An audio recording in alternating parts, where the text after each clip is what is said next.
예수님의 고난과 십자가를 생각하면서 더 많이 다른 때보다 더 많이 기도하고 묵상하는 기간이 될 수 있기를 바랍니다. 마태복음 21장에 보면 처음 시작 장면이 예수님께서 예루살렘에 입성하시는 장면으로 시작이 되는데요. 스가랴 선지자의 예언처럼 예수님은 나귀 새끼를 타고 예루살렘으로 들어오셨습니다. 그때 사람들이 이렇게 외치지요. 호산나 다윗의 자손이요, 호산나 다윗의 자손이요 라고 하면서 예수님을 환영합니다. 호산나는 우리를 구원하소서라는 뜻을 갖고 있고요. 여기서 사람들이 다윗의 자손이요 라고 외쳤는데요, 이것은 메시아를 의미하는 단어였습니다. 그래서 사람들이 호산나 다윗의 자손이요 라고 외쳤을 때는 사람들이 이렇게 받아들였다는 거죠. 메시아여 우리를 구원하소서, 메시아여 우리를 구원하소서, 이런 의미로 유대인들은 받아들였다고 하는 것입니다. 예수님께서 예루살렘에 들어오셔서 가장 먼저 하신 일은 성전을 더럽히는 무리들을 쫓아내셨죠. 성전에서 매매하는 자들 내쫓으셨고, 또 돈 바꾸는 자들의 상과 비둘기 파는 사람들의 의자를 둘러 부셨습니다. 원래 예수님이 이런 분이 아니시죠. 한없이 인자하시고 또 자비로우신 분이십니다. 그런데 그렇게 자비로우신 예수님께서 왜 이렇게 분노하셨던 것일까요? 그 이유는 하나님의 이름으로 사람들이 장사했기 때문입니다. 하나님께 예배드린다고, 하나님께 제사 드린다고 그렇게 사방에서 몰려들었는데, 이 사람들은 정말 온전한 마음으로 제사를, 예배를 준비하지 않았다는 거죠. 하나님께 예배드린 것을 돈벌이로 생각하고 장로들과 대제사장들이 장사를 했기 때문에 그것에 대해서 분노하신 것입니다. 그런데요, 대제사장과 장로들도 예수님의 행동을 보고 분노합니다. 이 사람들이 왜 예수님을 보고 분노합니까? 성전에서 예수님께서 그 매매하는 자들 내쫓는 것을 보고서 성전 제도를 이 사람이 부인한다라고 생각을 했죠. 또 하나는 사람들이 예수님을 향해서 호산나 다윗의 자손이요, 다시 말해서 메시아여 우리를 구원하소서 이렇게 외칠 때 신성모독이다, 이렇게 생각을 했다는 것입니다. 그래서 이들은 예수님을 보고서 분노하죠. 그리고 예수님을 죽이려고 합니다. 왜 예수님을 죽이려고 합니까? 다른 이유가 아니라 핵심적인 이유는요, 예수로 인해서 우리의 권위가 흔들린다라고 생각했기 때문입니다. 여러분, 권위는 누가 주십니까? 권위는 하나님께서 주십니다. 예수님은 하나님께 주신 권위를 가진 분이시죠. 권위주의는 좋지 않은 것이죠. 권위주의는 우리가 멀리해야 되겠지만 권위는 정말 필요합니다. 권위가 있어야 공동체가 질서 있게 유지가 되죠. 올바른 방향으로 함께 나아갈 수 있습니다. 대제사장들과 장로들이 내가 무슨 권위로 이런 일을 하느냐, 누가 이 권위를 주었느냐라고 했을 때 예수님께서 이들에게 이렇게 질문하시죠. 요한의 세례가 어디서 왔느냐, 하늘로부터냐 사람으로부터냐 라고 질문했을 때 대제사장들과 그리고 장로들은 대답하지 못합니다.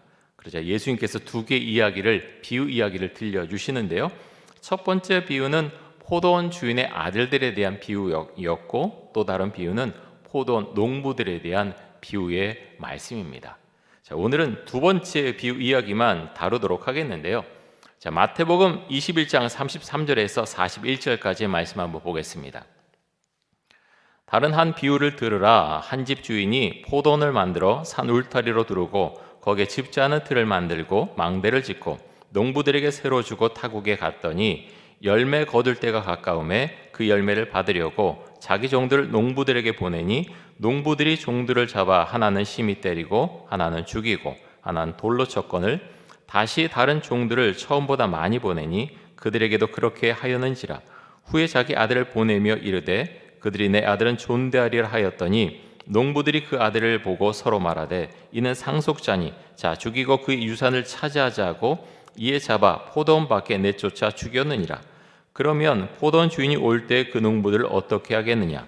그들이 말하되 그 악한 자들을 진멸하고 포도원은 제때에 열매를 바칠 만한 다른 농부들에게 새로 줄지니이다. 여러분, 여기 나오는 집주인이 누군가요? 하나님이시죠. 집주인은 하나님이시고요, 농부들은 대제사장, 장로들을 말합니다. 좀 더 넓게 보면은 이스라엘 백성들이라고 말할 수도 있겠죠. 하나님께서 이들을 일꾼으로 삼아 주셨죠. 농부로 세워 주셨고 때가 돼서 포도 열매가 다 익었고요. 그래서 주인에게 포도 열매를 드려야 되었습니다. 자신의 삭슬을 받지만 포도 열매는 주인에게 드리는 것이 맞는 것이었죠. 그런데요, 이들의 마음에 탐욕이, 욕심이 생겼습니다. 열매를 주인에게 드려야 되는데 그것까지 차지하고 싶었던 거죠. 그래서 마음에 욕심이 가득 차서 주인이 보낸 종들을 죽였고요, 주인이 보낸 아들까지 죽이게 됩니다. 주인이 보낸 종들은 누굽니까? 선지자들을 의미합니다. 선지자들을 죽였지요. 또 아들은 누굽니까? 아들은 하나님의 아들 예수님을 의미하고 있습니다. 이들은 그렇게 생각했죠. 주인의 아들을 죽이면 포도원이 우리의 것이 될 것이다 라고 생각을 했지만 그것은 완전히 착각이었죠. 포도원 주인은 악한 농부들을 진멸할 것이다 라고 말씀하고 있습니다. 여러분, 대제사장들, 장로들 참 악한 사람들이죠. 하나님께서 일하라고 이들을 세워주셨는데 자신의 마음속에 있는 탐욕을 제어하지 못하고 악한 행동을 했습니다. 하나님의 것, 하나님께 드려야 되는 것이 마땅하죠. 근데 마음속에 탐욕이 일어났는데 그것을 제어하지 못하고 하나님께 대항하게 됐다고 하는 것입니다. 여러분은 하나님께 드려야 하는 것들을 잘 드리고 있습니까? 예배 시간, 또 주 앞에 드려야 되는 기도, 아니면 큐티, 어떤 재물의 11조, 시간의 11조 하나님께 잘 드리고 있습니까? 내가 하나님께 드리기에 정말 아까워하는 어떤 것이 혹시 있으신가요? 오늘 날짜 큐티인에 보면 묵상 간증에 이런 내용의 이야기가 있는데요. 간증이는 11조 생활을 그동안 참 잘해 왔었는데요. 남편이 위암 수술을 받고 또 2번의 허리 디스크 수술로 인해서 남편이 일을 하지 못하게 됩니다. 경제적으로 얼마나 어렵겠습니까? 그래서 마음속에 든 생각이 몇 달 동안만 11조를 하지 말자 생각하고 11조를 하지 않았다고 합니다. 근데 이런 자신의 생각이 얼마나 잘못되었는지 얼마 지나지 않아서 깨닫게 되었다는 거죠. 11조를 하지 않은 2개월 후에 남편이 운전하던 차가 접촉사고가 났는데 가벼운 접촉사고였음에도 불구하고 2달간 드리지 않은 11조보다 큰 금액을 사고 처리 비용으로 내야 했다고 합니다. 이런 일을 겪고 나서 간증이는 큰 깨달음을 얻었다라고 그렇게 고백을 하고 있죠. 사랑하는 성도 여러분, 우리가 참 그럴 때 많지 않습니까? 내가 빈틈없이 계획하고 정말 열심히 노력하고 열심히 일하면 다 모든 것을 이룰 수 있다고 생각하고 그렇게 열심히 살죠. 그것은 필요합니다. 그런데요, 우리가 그렇게 열심히 일하고 노력한다고 다 얻을 수 있는 것은 아니죠. 그래서 여러분, 우리는 주님께 의지할 수밖에 없습니다. 포도 농부 비유를 우리가 묵상하면서 나는 주님께 내가 드려야 될 것들을 잘 드리고 있는가, 우리가 잘 묵상하고 또 행동으로 옮길 수 있길 원합니다. 여러분, 우리가 예수님을 정말 잘 믿으면요, 예수님께 하나님께 영광 올려드리는 삶을 살아야겠다 자연적으로 고백을 하게 되죠. 그런데요, 그렇게 하려면 2가지를 바꿔야 됩니다. 첫 번째는 생각을 바꿔야 되고요, 정말 그렇습니다. 생각을 바꿔야 되고, 2번째는 행동을 바꿔야 됩니다. 생각만 하고 행동으로 옮기지 못하면 그것은 이제 주님께서 받기 어려운 것이죠. 예수님께 주신 마태복음 21장에 나오는 첫 번째 비유, 그 첫째 아들과 둘째 아들의 비유 여러분 기억하지 않습니까? 첫째 아들은요, 포도원에 가서 일하라라고 했더니 예 하고 나중에는 가지 않았습니다. 둘째 아들은 아니요 라고 했는데 나중에 뉘우치고 갔지요. 행동으로까지 옮겨져야 그것이 순종이라는 것을 우리에게 알려주고 있습니다. 정말 내가 예수님을 잘 믿고 그렇게 살아야 되겠다고 하면은 행동으로까지 옮겨져야 한다고 하는 것입니다. 큐티하는 습관, 기도하는 습관, 주일 예배에 빠지지 않는 습관, 또 새벽 기도에 참여하는 그런 모습, 다른 사람을 도와준 행동, 그런 것들이 나의 삶 가운데 나타나야 내가 예수님을 잘 믿는 사람으로 변화되어 갈 수 있다고 하는 것입니다. 자, 오늘 설교 제목이 모퉁이의 머릿돌 예수입니다. 모퉁이의 머릿돌 예수. 여러분, 모퉁이가 어딘가요? 집을 지을 때 모퉁이, 집을 이렇게 지으면 이쪽 가장자리에 있는 것이 모퉁이죠.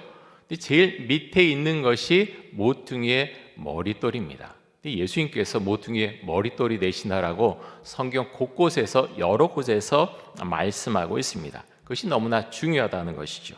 자, 오늘 말씀 가운데서 마태복음 21장 42절 말씀 한번 보겠습니다.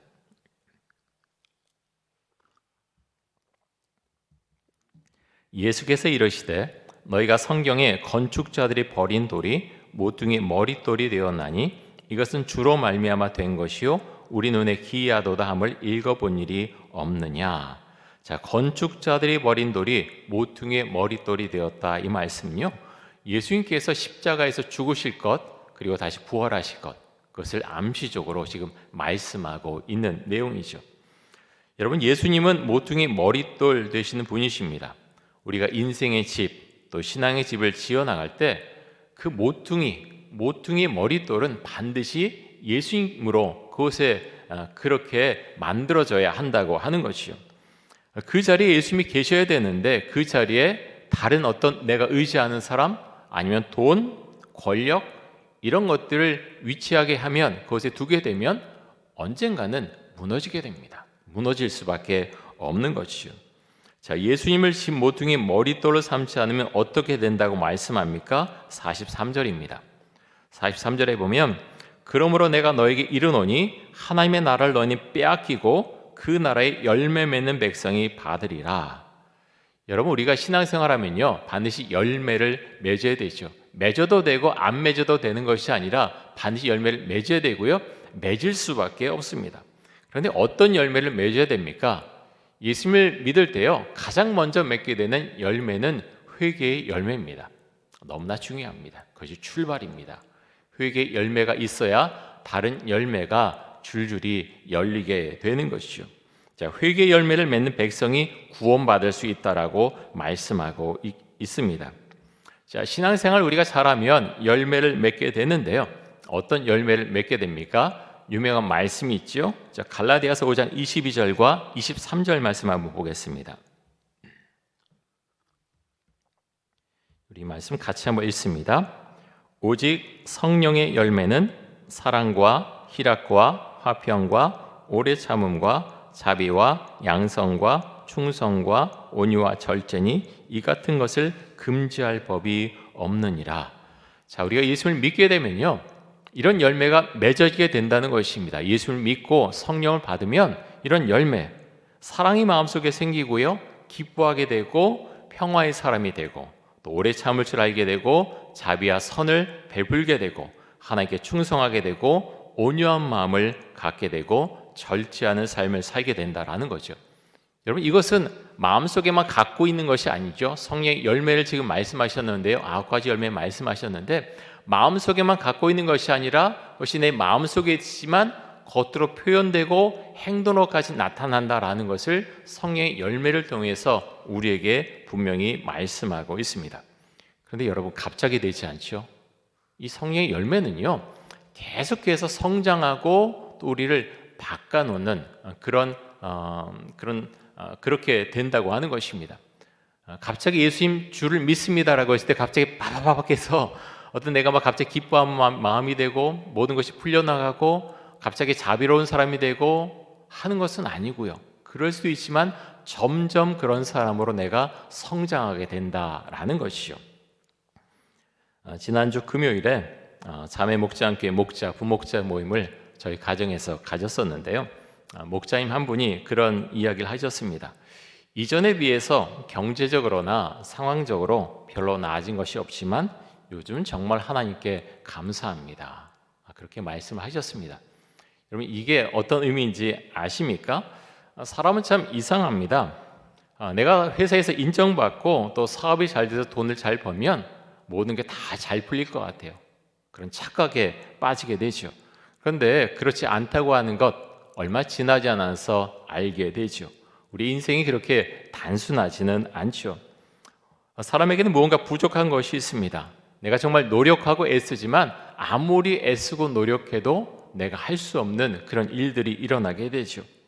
사업 성공해서 돈을 정말 많이 벌었는데 부부간에 문제가 생깁니다. 가정에 문제가 생깁니다. 돈을 많이 벌었는데 정말 이제는 막 쓰고 싶은데 건강에 문제가 생깁니다. 자녀의 문제가 생깁니다. 전 목회하면서 이런 분들 정말 많이 봤습니다. 너무 이제 돈이 많아졌어요. 그런데요, 그분이 당뇨가 걸리신 거예요. 당뇨가 걸리니까 먹을 걸 제대로 못 먹습니다. 먹고 싶은 거 너무 많고 돈도 많지만 먹을 수가 없는 거예요.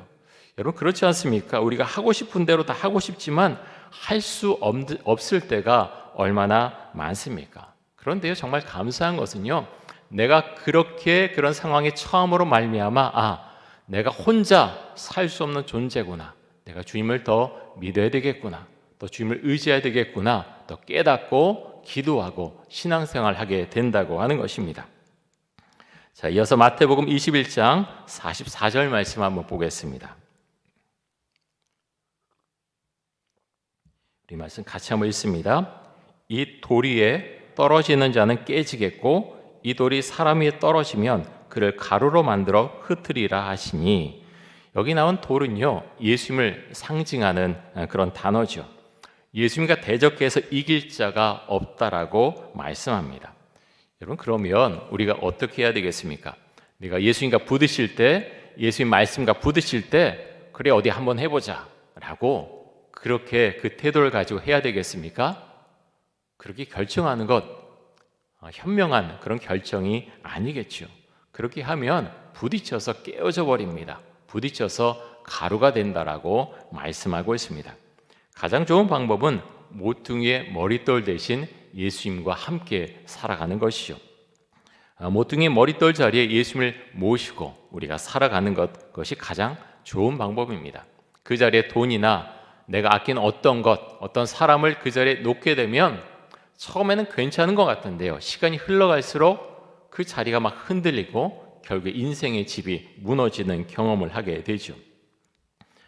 여러분 요즘 이단의 교주들을 다룬 다큐멘터리가 TV에서 방영되고 있죠.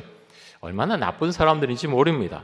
하나님의 이름으로 돈벌이를 계속해서 하고 있고요, 다른 사람들을 속이고 또 때리고 강간하고 죽이고, 이렇게 살면 당연히 지옥에 갈 수밖에 없겠죠. 탐욕이 마음속에 너무나 가득 차면요, 열매를 주님께 드려야 되는데 오늘 비유에 나온 말씀처럼 열매를 드리지 않는다는 거예요. 내 거야 라고 하면서 주님께 드려야 되는데 다 죽여버리게 된다는 겁니다. 그것이 얼마나 무섭습니까? 그래서 우리가 정말 주의 말씀을 읽고 그렇게 큐티한 이유는 우리 마음속엔 다 그런 마음이 있습니다. 욕심, 그것이 자꾸 잘한다는 거예요. 말씀을 읽으면서 경건 훈련을 할 때 하나님께서 우리의 마음을 다스려 주시는 거죠. 여러분 오늘 말씀 가운데서 예수님께서 말씀하신 것처럼 탐욕으로 가득 찬 자들은요, 하나님의 아들이신 예수님을 죽이는 자들입니다. 자신의 야욕을 성취하고자 메시아의 자리를 노리고 메시아이신 예수님을 죽이고 자신 그 자리를 차지하고 들어앉는 거죠. 여러분 우리가 이 사실을 잊지 않길 원합니다. 내가 존경하는 어떤 인물도, 내가 좋아하는 목회자도, 나를 성공으로 이끌어준 어떤 사람도, 내 배우자도, 내 자녀도 예수님의 자리에 앉을 수 없다고 하는 것입니다. 너무나 중요합니다. 하나님보다 앞서는 것, 어떤 그것을 내가 인정하고 그 자리에 놓는 순간 내 인생은 돌에 부딪혀서 깨어지고 부서지게 된다고 하는 것입니다. 자, 모퉁이에 대한 말씀이 한 군데 더 있는데요. 자, 에베소서 2장 20절에서 22절까지의 말씀 한번 보겠습니다. 우리 이 말씀 같이 한번 읽습니다. 너희는 사도들과 선지자들의 터 위에 세우심을 입은 자라. 그리스도 예수께서 친히 모퉁이 돌이 되셨느니라. 그의 안에서 건물마다 서로 연결하여 주 안에서 성전이 되어가고 너희도 성령 안에서 하나님이 거하실 처소가 되기 위하여 그리스도 예수 안에서 함께 지어져 가느니라. 자, 예수님을 잘 믿게 되면요, 우리 자신들이 거룩한 성전으로 변화되어 간다라고 말씀합니다. 여러분 그렇죠? 우리 예수님을 믿는 사람들인데 우리 자신들이 성전입니다. 교회입니다. 거룩하게 변화되어 갑니다. 그런데 그 건물은요, 서로 연결되고 그리스도 예수 안에서 함께 지어져 간다라고 말씀합니다. 나 혼자도, 우리 개인도 교회지만 그 교회들이 서로 연결되고요, 아름다운 모습으로 함께 성장하게 된다. 그 공동체성을 말씀하고 있습니다. 우리 교회는 목장교회로 소그룹을 모이는데요.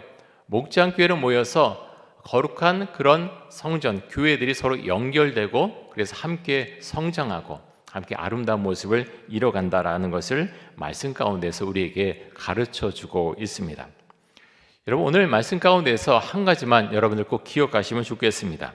예수님께서 나의 인생의 모퉁이 돌이시다. 우리 한번 따라해 볼까요? 예수님께서 나의 인생의 모퉁이 돌이십니다. 예수님께서 나의 인생의 모퉁이 돌이십니다. 여러분, 그것이 너무나 중요합니다. 예수님이 우리가 인생의 집을 만들어 가지 않습니까? 그런데 모퉁이 돌로 예수님께서 계셔야 우리 인생의 집이 온전하게 지어질 수 있다고 하는 것입니다. 그 자리에 다른 것이 들어가면 우리는 넘어집니다. 깨어집니다. 사랑하는 성도 여러분, 어떤 성공이라는 유혹, 명문대에 들여보내기 위한 부모의 어떤 욕심, 남편, 아내, 자녀, 돈, 이런 것들 예수님의 자리에 놓아서는 결코 안 되겠습니다. 예수님의 자리, 예수님을 그 자리에 모실 때 우리 인생은요, 조화가 이루어지고 우리도 모르게 성장하고 아름답게 변화되어 갑니다. 우리 개인도, 가정도, 교회도 마찬가지입니다. 사랑하는 성도 여러분, 예수님께서 내 인생의 모퉁이 돌이십니다. 우리가 그 고백을 하면서 우리 신앙의 길, 인생의 길을 정말 아름답게 만들어갈 수 있길 간절히 원하고 축복합니다. 우리 함께 기도하겠습니다. 이 시간 기도할 때 모퉁이의 머릿돌 대신 예수님을 모시고 살아가게 하여 주옵소서. 열매 맺는 삶을 살게 하여 주옵소서. 우리 함께 통성으로 기도하겠습니다. 사랑의 주님, 감사합니다.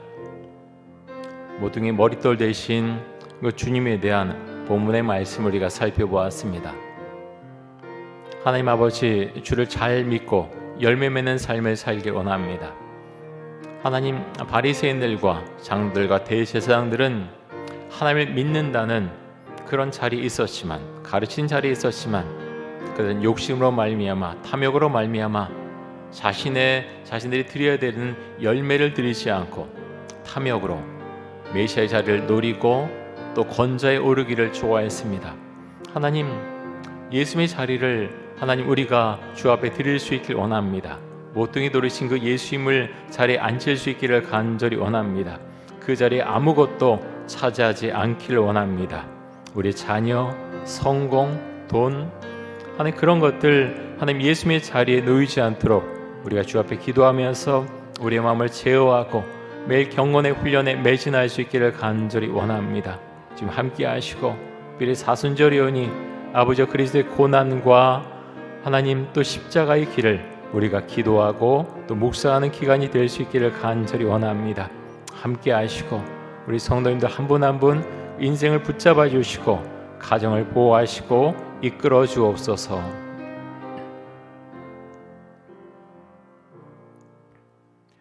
주님 감사합니다. 주님을 믿고 살게 해주시고 예수님을 하나님 정말 아름다운 모퉁이 돌로 또 모퉁이의 머릿돌로 삼게 해주신 그 주님께 감사를 드립니다.